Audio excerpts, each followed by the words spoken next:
नाशिकमध्ये येत्या 2026-27 मध्ये होणाऱ्या सिंहस्थ कुंभमेळ्याची जय्यत तयारी सध्या सुरू आहे।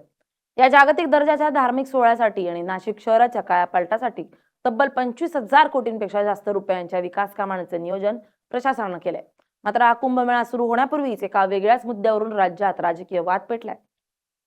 कुंभमेळा महाराष्ट्रात आणि कंत्राट मात्र गुजरातच्या कंपनीला।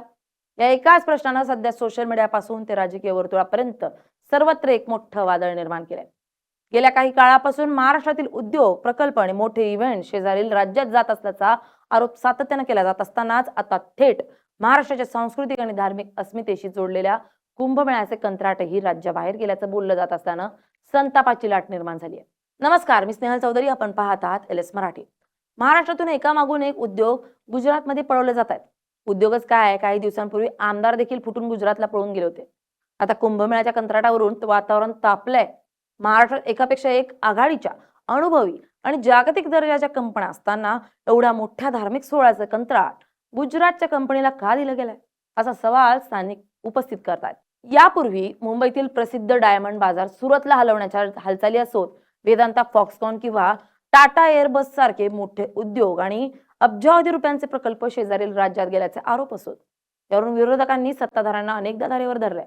इतकंच नव्हे तर बॉलिवूडचे मोठे पुरस्कार सोहळे, IPLचे महत्त्वाचे सामने आणि क्रिकेट विश्वचषकासारखे फायनल सामनेही गुजरातला आयोजित केल्या गेल्यामुळे महाराष्ट्रातील व्यापार, पर्यटन आणि स्थानिक रोजगारावर त्याचा थेट परिणाम होतोय असं म्हटलं जात आहे।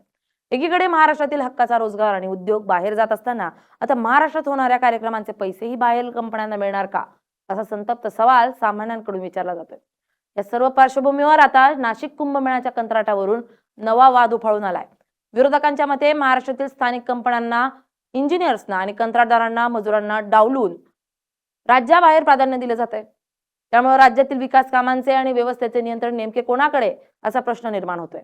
महाराष्ट्राचं सरकार हे स्वायत्तपणे निर्णय घेतं की या निर्णयांचे दोर परराज्यातून हलवले जातात, अशा स्वरूपाची टीका सध्या होतीये। गुजरात हा महाराष्ट्रापेक्षा अचानक इतका प्रगत कसा झाला की प्रत्येक गोष्टीचं कंत्राट त्यांनाच द्यावं लागतंय, असा प्रश्नही निर्माण होतोय। दुसऱ्या बाजूला प्रशासकीय आणि अधिकृत सूत्रांकडून या वादावर एक वेगळा युक्तिवाद केला जात असल्याचं पाहायला मिळतंय। सरकारी अधिकाऱ्यांच्या मते कुंभमेळ्यासारख्या आंतरराष्ट्रीय स्तरावरील आणि कोट्यावधी लोकांच्या गर्दी होणाऱ्या इव्हेंटसाठी कंत्राट देताना कोणतेही सरकार थेट निर्णय घेत नाही। यासाठी ग्लोबल टेंडरिंग म्हणजेच जागतिक निविदा प्रक्रियेचा वापर केला जातो। या प्रक्रियेत देशभरातील कोणत्याही राज्यातील कंपन्या भाग घेऊ शकतात। ज्या कंपनीची निविदा सर्वात कमी दराची L1 असते आणि ज्यांच्याकडे अशा प्रकारच्या अफाट गर्दीचं व्यवस्थापन करण्याचा, तात्पुरती शहरं किंवा तंबू उभारण्याचा पूर्व अनुभव असतो, त्यांनाच नियमानुसार हे कंत्राट दिलं जातं, असा दावा प्रशासनाकडून केला जातोय। विकास कामांमध्ये राज्य किंवा प्रांत असा कोणताही भेदभाव न करता केवळ तांत्रिक आणि आर्थिक निकष पाहिले जातात, असं सरकारी वर्तुळातून स्पष्ट केलं जात आहे। परंतु हा विषय आता केवळ तांत्रिक किंवा प्रशासकीय निविदा प्रक्रियेपुरता मर्यादित राहिलेला नसून त्याला पूर्णपणे प्रादेशिक अस्मिता आणि राजकीय स्वरूप आलंय। महाराष्ट्रातील तरुणांचा रोजगार, स्थानिक उद्योजकांचं आर्थिक हित आणि राज्याचा स्वाभिमान या मुद्द्यावरून लोकांमध्ये तीव्र भावना निर्माण झाल्यात।